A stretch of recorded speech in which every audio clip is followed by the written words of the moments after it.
నా తమ్ముడు, ఒకవేళ నువ్వు ఏదైనా వ్యసనంలో ఉన్నావేమో, మీ అమ్మా నాన్న ఏడుస్తున్నారేమో, ఈ వాక్యం వింటుండగా ఒకసారి నీ అందమైన భవిష్యత్తును ఊహించుకో.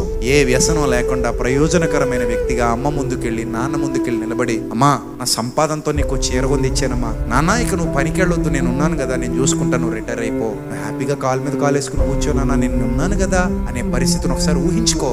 అమ్మా నాన్న నిన్ను పట్టుకుని ఏడ్ చేస్తారు. ఇది నిజం.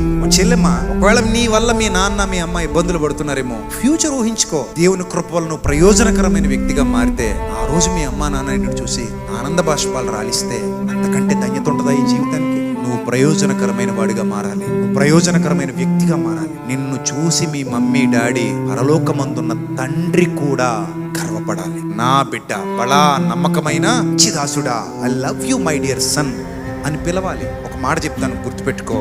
బొగ్గు ఉంది కదా, బొగ్గు వేల సంవత్సరాలు భూమిలో మగ్గిపోయి బొగ్గు ఎలా మారుతుందో తెలుసా? వజ్రం అలా మారుతుంది. అరే బిడ్డ, బొగ్గే వజ్రం అవుతుంటే మనం మనుషులం అబ్బా. బొగ్గే వజ్రం అయిపోతుంటే కొన్ని సంవత్సరాలకి ఎన్ని సంవత్సరాలు చేతులు ఎదిగాం మనం, ఇంకా బొగ్గు కంటే హీనంగా బొగ్గులా బతుకుతుంటే, బొగ్గులా మగ్గిపోతుంటే ఏమైనా ఉపయోగం ఉందా? మారు బిడ్డ, వజ్రం అలా మారాలి. నువ్వు తళుకు లేనుతో దగ దగ దగ దగ మెరుస్తూ గొప్ప వజ్రం లాగా నిలబడాలి దేవుని సన్నిధిలో.